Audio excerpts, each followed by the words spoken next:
Hello दोस्तों, आपके अपने चैनल स्टडी जंक्शन में आपका स्वागत है। दोस्तों, आज हम पढ़ेंगे गवर्नर जनरल और पढ़ेंगे। गवर्नर के बाद फिर हमारा पोस्ट चेंज होता है गवर्नर जनरल। उसके बाद दोस्तों फिर पोस्ट चेंज होता है वायसराय। तो आज हम पूरे गवर्नर जनरल और वायसराय को कवर करने वाले हैं। दोस्तों, इस क्लास की पीडीएफ आप हमारे Telegram channel study junction official से प्राप्त कर सकते हैं। इसका लिंक डिस्क्रिप्शन में दे दिया जाएगा। दोस्तों चलिए शुरू करते हैं आज की क्लास। पहले क्रम देख लेते हैं दोस्तों। कब हमारा जो गवर्नर है, बंगाल का गवर्नर जनरल कब बना, फिर जो बंगाल का गवर्नर जनरल है कब भारत का गवर्नर जनरल बना, उसके बाद भारत का गवर्नर जनरल कब भारत का वायसराय बना। क्रम देख लेते हैं दोस्तों। 1757 ईस्वी में जो हमारा प्लासी का युद्ध होता है उस समय बंगाल का गवर्नर होता है। कौन होता है? क्लाइव होता है। उसके बाद दोस्तों ये बंगाल का गवर्नर 1700 रेगुलेटिंग एक्ट के तहत बंगाल का गवर्नर जो होता है वो बंगाल का गवर्नर जनरल बन जाता है। फिर दोस्तों 1833 का चार्टर एक्ट आता है। इसमें जो बंगाल का गवर्नर जनरल है वो भारत का गवर्नर जनरल बन जाता है। इसके बाद 1857 में विद्रोह होता है, क्रांति होती है। ठीक उसके बाद 1858 में भारत शासन अधिनियम गवर्नमेंट ऑफ इंडिया एक्ट आता है। इसके गवर्नमेंट ऑफ इंडिया एक्ट के तहत भारत का गवर्नर जनरल जो भारत का गवर्नर जनरल था वो भारत का वायसराय बन जाता है। अब बात करते हैं दोस्तों, 1757 में स्टार्ट हुआ। अब देखते हैं इनका कौन कौन इस समय कार्यकाल था। नोट देख लेते हैं। नोट में था 1757 में प्लासी का युद्ध होता है। इसमें बंगाल का फर्स्ट गवर्नर कौन था? तो क्लाइव था। ठीक, इसके बाद रेगुलेटिंग एक्ट आता है। इसमें बात किया जाए जो बंगाल का फर्स्ट गवर्नर जनरल कौन था तो वारेन हेस्टिंग। ध्यान दीजिएगा, जो भी फर्स्ट की बात करेगा, जो फर्स्ट होगा ठीक उसका पिछला भी वही होगा। मतलब अंतिम, मान लीजिए ये फर्स्ट गवर्नर जनरल कौन है? Warren Hasting. ठीक इसके पीछे कौन होगा? तो जो अंतिम गवर्नर जनरल होगा वो भी वारेन हेस्टिंग होगा। बंगाल का अंतिम गवर्नर कौन होगा? वो भी वारेन हेस्टिंग होगा। नेक्स्ट 1833 का चार्टर एक्ट आता है। इसमें बंगाल का अंतिम गवर्नर जनरल कहिए या भारत का फर्स्ट गवर्नर जनरल कहिए, वो कौन है? विलियम बेंटिक है। ठीक उसके बाद दोस्तों भारत शासन अधिनियम आता है 1858। इसमें बात की जाए कि भारत का अंतिम गवर्नर जनरल कौन है? वो भी कैनिंग है। और भारत का प्रथम वायसराय कौन है? तो भी कैनिंग थे। नेक्स्ट देखते हैं दोस्तों।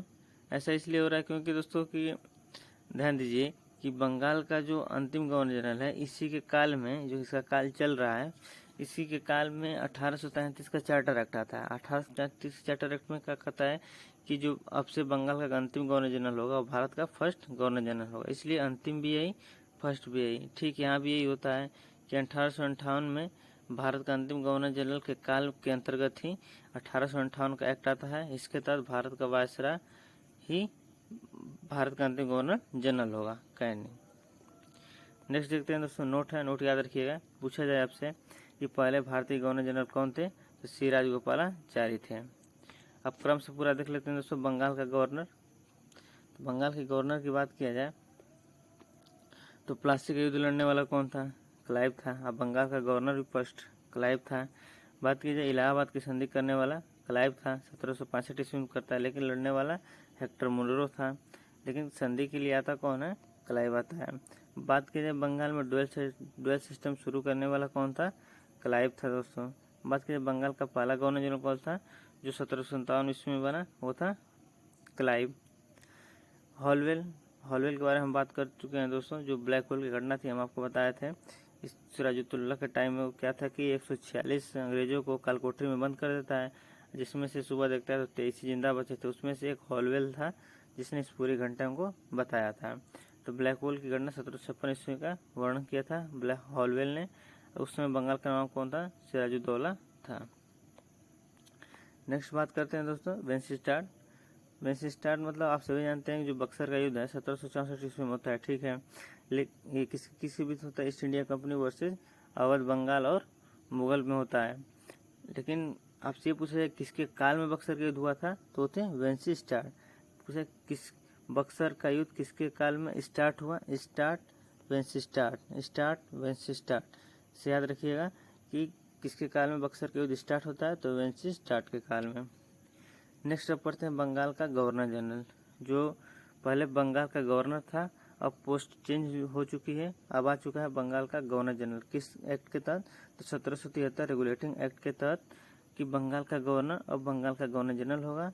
और जो पहला बंगाल का गवर्नर जनरल बनता है वो वारेन हेस्टिंग बनता है। यदि वही पूछा जाए कि बंगाल का अंतिम गवर्नर कौन बनता है, तो वह भी वारेन हेस्टिंग होगा। अब वारेन हेस्टिंग को हम पढ़ लेते हैं।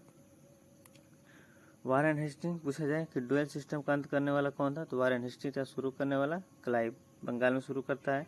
बात की जाए जो कलकत्ता में हाईकोर्ट 1774 बना था वो इसी के काल में बना था।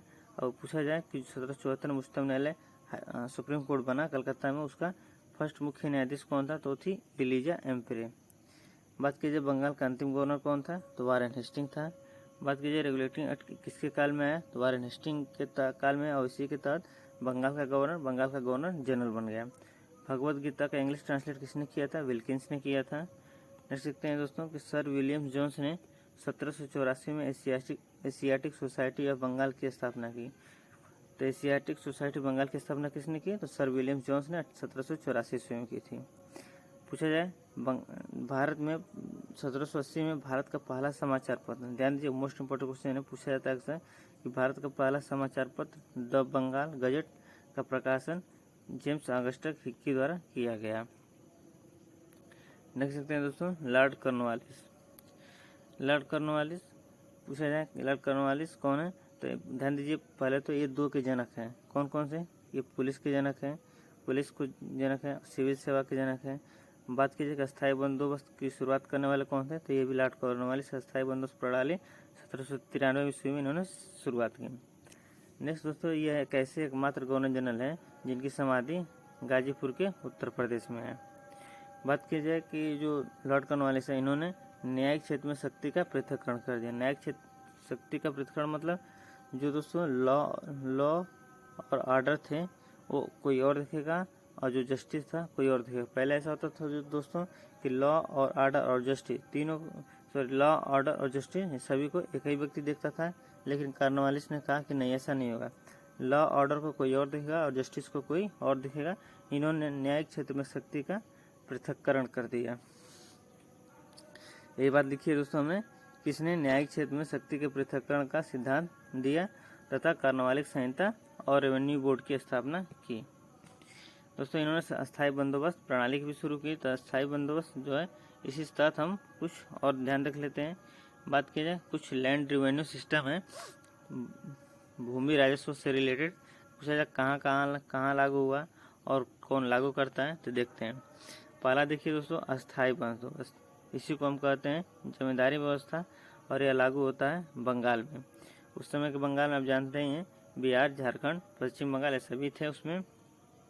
बात की जाए स्थायी बंदोबस्त, इसी को जमींदारी व्यवस्था कहते हैं। इसको शुरू करने वाला कौन था, तो कॉर्नवालिस था। नेक्स्ट देखते हैं दोस्तों दक्षिण भारत, इसे दक्षिण भारत में रैयतवाड़ी व्यवस्था शुरू होती है लैंड रेवेन्यू से रिलेटेड। इसको शुरू करने वाला कौन था, द रीड और मोनरो शुरू करने वाला था। नेक्स्ट नॉर्थ वेस्ट में महलवाड़ी व्यवस्था शुरू होती है लैंड रेवेन्यू से रिलेटेड। और बात की जाए महलवाड़ी व्यवस्था शुरू करने वाला कौन था, तो हॉर्ड मैकेंजे था। रैयत रस रीड मोनरो, महलवाड़ी मसे मैकेंजे, याद रखिएगा। लॉर्ड वेलेजली,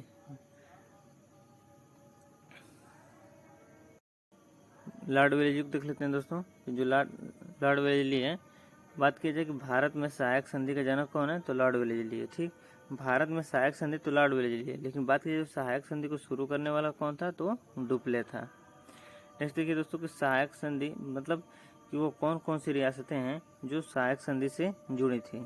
तो मोस्ट याद कीजिए कि पहला तो याद ही रखना है आपको हैदराबाद, कि हैदराबाद ऐसी हैदराबाद फर्स्ट रियासत थी जो सहायक संधि से जुड़ी थी। और दोस्तों कुछ क्वेश्चन में क्रम पूछ सकता है, इसलिए आप 4 को और याद रखिए।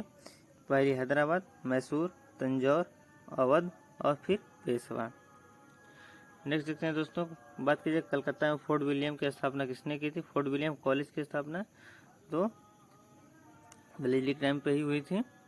बात कीजिए कि सिविल सेवा की ट्रेनिंग के लिए मतलब जो फोर्ट विलियम कॉलेज है दोस्तों क्यों स्थापना हुई, तो फोर्ट विलियम कॉलेज जैसे कि पता ही आपको सिविल सेवा से रिलेटेड है, ठीक है। ये इसमें क्या होता था ना कि आपको सिविल सेवा का फॉर्म भरना है तो पेपर देने जाना पड़ेगा, तो इंग्लैंड जाना पड़ता था। और फिर यदि आपने निकाल भी लिया तो उसके लिए ट्रेनिंग करने भी इंग्लैंड जाना पड़ता था। तो इस व्यवस्था को कम मतलब इसमें सुधार के लिए कि मतलब इंग्लैंड आपको न जाना पड़े, इसमें फोर्ट विलियम कॉलेज की स्थापना अपने इंडिया में कलकत्ता में होती है, जिससे क्या होता है कि सिविल सेवाओं की ट्रेनिंग यहीं हो जाती है और सिविल सेवा के लिए एंट्रेंस एग्जाम भी यहीं हो जाता है। वेलेस्ली ने स्वयं को बंगाल का शेर कहा है।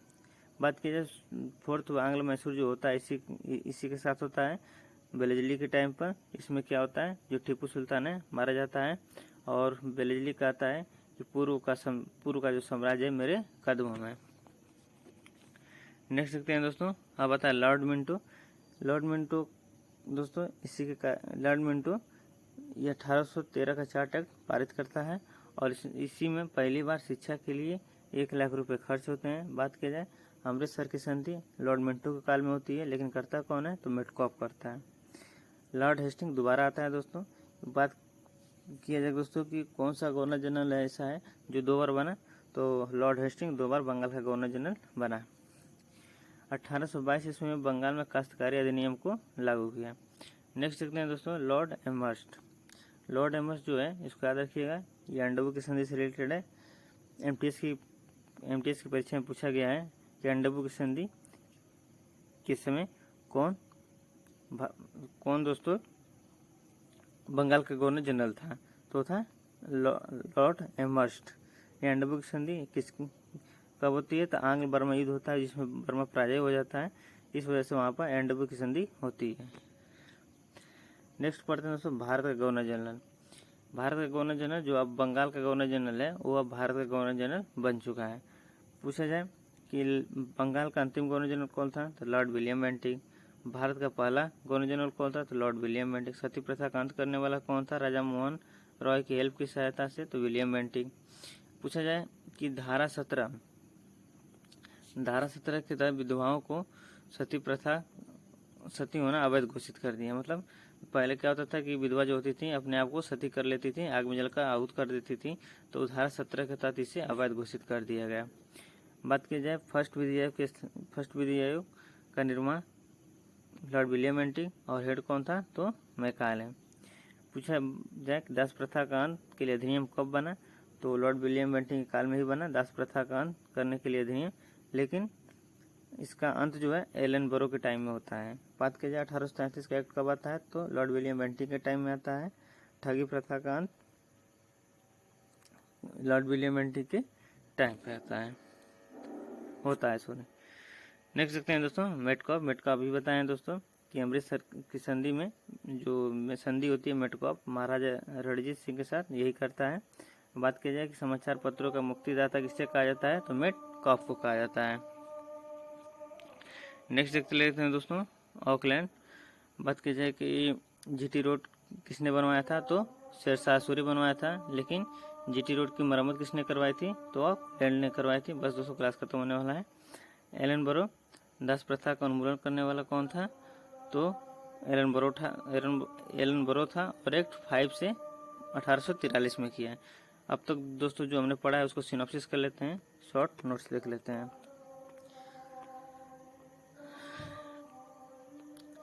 दोस्तों पूछा जाए कि 1757 ईस्वी में क्लाइव आता है और जो क्लाइव है बंगाल का फर्स्ट गवर्नर बना, द्वैत शासन शुरू किया। प्लासी का युद्ध इसके टाइम में होता है, इलाहाबाद संधि यही करता है। उसके बाद हलवल आता है, ब्लैक होल की घटना को बताता है। वेंसी स्टार्ट आता है, इसी के काल में बक्सर का युद्ध होता है। 1773 की बात करें तो हेस्टिंग आता है, इसमें बंगाल का अंतिम गवर्नर भी यही है, बंगाल का फर्स्ट गवर्नर जनरल भी यही है। बात की जाए ड्यूअल सिस्टम का अंत इसने किया। रेगुलेटिंग कैड इसी के काल में आता है। 1774 कलकत्ता इसी काल में बनता है। नेक्स्ट देखते हैं कॉर्नवालिस। पूछा जाए ये 2 चीज़ों का जनक है किसका, सिविल सेवा का और पुलिस का अस्थायी बंदोबस्त इसने ही शुरू किया था।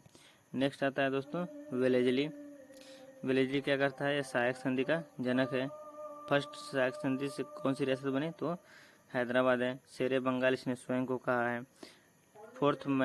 फोर्थ आंग्ल मैसूर किसके बीच होता है, तो इसी के बीच होता है वेलेजली और टीपू सुल्तान, जिसमें टीपू सुल्तान मारा जाता है।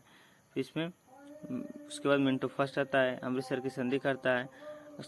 अमृतसर की संधि के दौरान कार्यकाल इसका रहता है, लेकिन संधि कौन करता है तो मेटकॉप करता है, और मेटकॉप समाचार पत्र का मुक्तिदाता मेटकॉप को कहा जाता है। उसके बाद एमस्ट आता है एंडबू की संधि में, नेक्स्ट देखते हैं दोस्तों क्लास अच्छी लग रही है तो क्लास को लाइक कर लीजिए, कमेंट कीजिए और दोस्तों में भी शेयर कीजिए। नेक्स्ट आता है दोस्तों विलियम बेंटिक। ये क्या करता है, सती प्रथा का अंत करता है 1829 ईस्वी में। उसके बाद दास प्रथा का अंत होता है। फिर बात की जाए विधि आयोग का निर्माण बीसी के समय होता है। फिर बात की जाए कि बंगाल का अंतिम गवर्नर जनरल और भारत का फर्स्ट गवर्नर जनरल कौन था, तो विलियम बेंटिक ही था। 1833 का एक्ट भी इसी के काल में आता है। दोस्तों यदि आप चैनल पर नए हैं तो चैनल को सब्सक्राइब कर लीजिए और बेल आइकन को प्रेस कर लीजिए, जिससे आपको सभी क्लास की वीडियो मिलती रहे। थैंक यू दोस्तों।